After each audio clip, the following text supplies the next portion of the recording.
Why, hello there, how are you doing today? I hope you're alright. A nice tale here, bringing you a summary of a knife I have done a review on. The full review will be linked down in the description. And this is the Liong Mah designed, Riot made GSD V2. Yes, lots of mouthful there.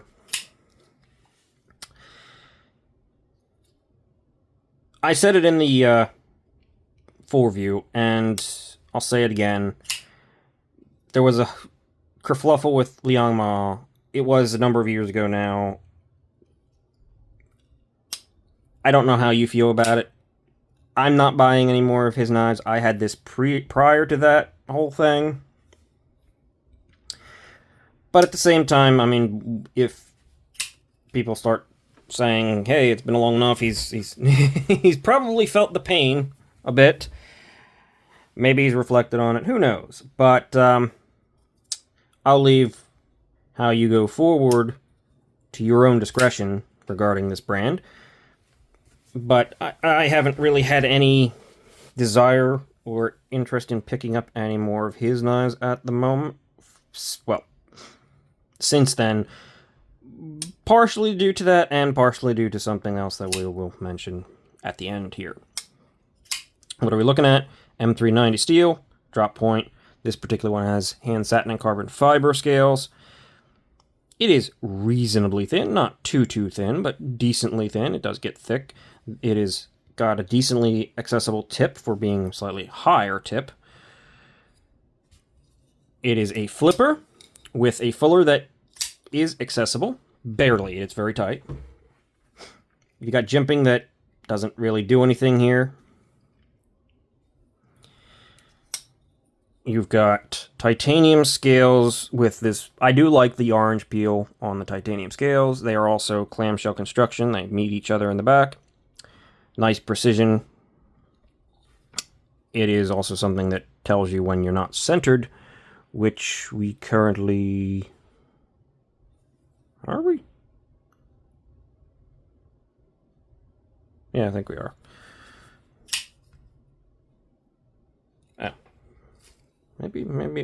Maybe.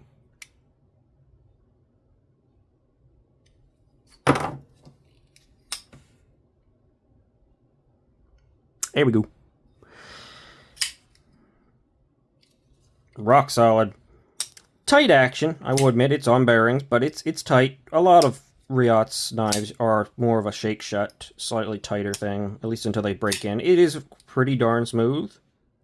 Actually, you know what? Let's say it's not super smooth.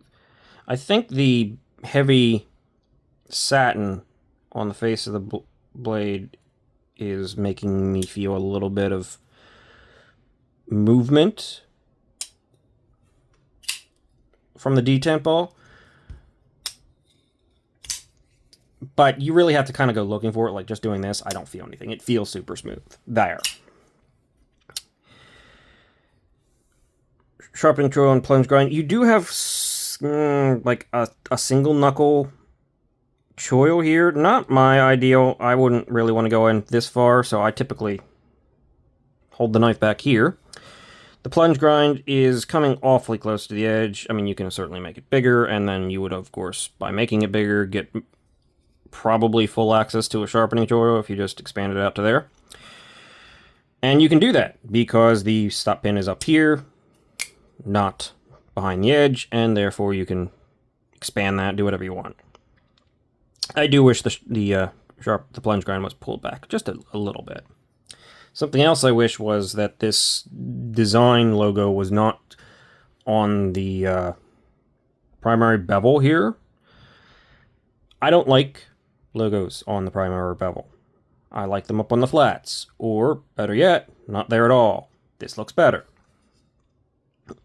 Heck, M390 looks better when it's just that up there. This is not only too big, but I don't like it there. That's a personal preference thing. You've got a captured pivot, kind of designed, kind of nice there.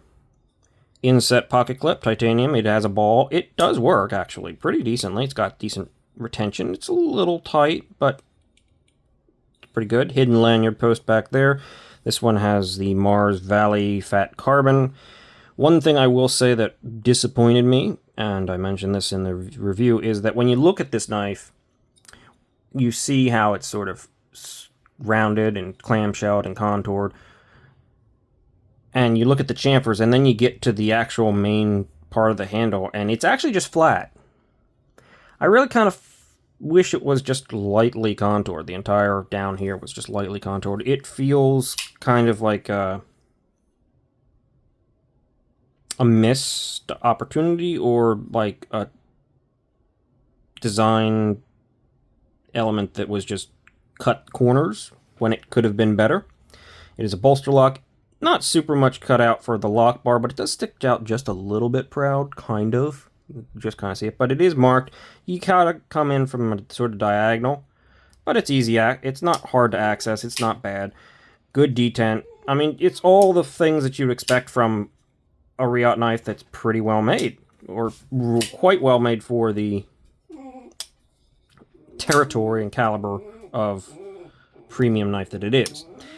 The one big downfall of this thing is the price. 100%. It's also what has typically made me... That's a dog, by the way. Hello, dog. It's what's made me more or less not super interested in Liong Mah's stuff for the most part, and that is the price point. His stuff is always too expensive.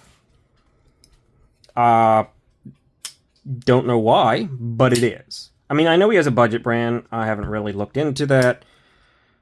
Maybe they're okay. I mean, I know Love Them Knives still does streams or podcasts or something like that with him occasionally. And I like Love Them Knives, so LTK is cool, so go watch his channel. But also watch mine. Don't abandon me completely here, please. But the premium knives from Liong Mah are just, they're too expensive. Yes, it has the nice little orange peel. Yes, this one has the carbon fiber and the hand satin, which increases the price. But without the contouring, without just a little bit more refinement, this is too much money. This was $485. I bought this early before I knew what the hell I was looking at. When I started collecting knives, like, this is like 4 or 5 years old now. Yeah, gotta be 5 years old. I mean, it's still in perfect condition, as you can see. I don't really carry it, use it very much. It's still got a good edge on it. It came with a good edge. I've basically just done what I need to do to get a feel for it and get the review, but there's a lot of good here at $350. Right? That's the problem. You're over $100 too much, and I can't figure out where it's going.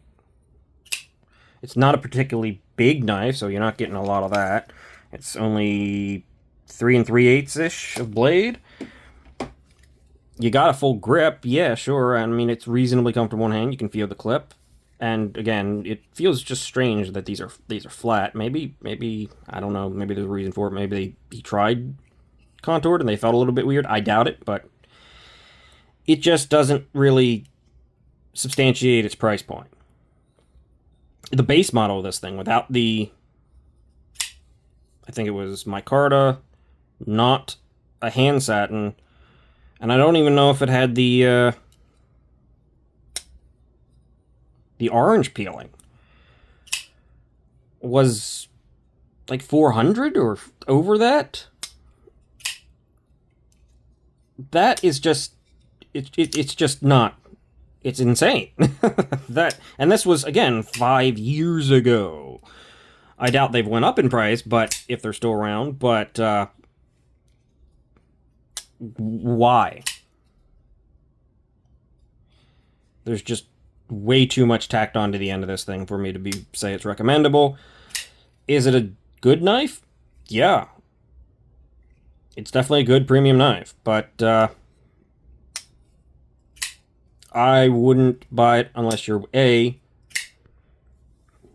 don't mind grabbing from the designer, and B, maybe can get it for a better price. I mean, at $350, yeah, this thing would be a great knife. But Yeah, $485 for this. No thank you.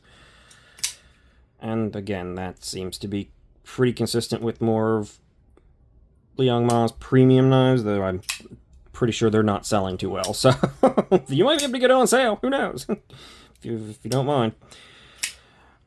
Overall, that's all I have to say about this one, so I'm going to end it here. Thanks for watching. Consider liking and subscribing. As I said, go watch LTK, but continue watching me. I would appreciate that too. I'll bring you more knife content, hopefully, and keep growing, ideally, and attend to crying dog. I don't know what he is wimp. He's a pansy. He likes. He's also a fake. He does it on purpose. I think he knows what he's doing more than we realize. He's a spoiled thing that gets what he wants and will tell you when he doesn't like something, or when he wants something, or actually he just talks all the time. So maybe he's just got conversation. He's looking for conversation that we can't give him. I don't know. But I'm going to end things here. Thanks for watching. See you later. Have a great day. Continue having a great day. All that stuff. I'm out. Bye for now.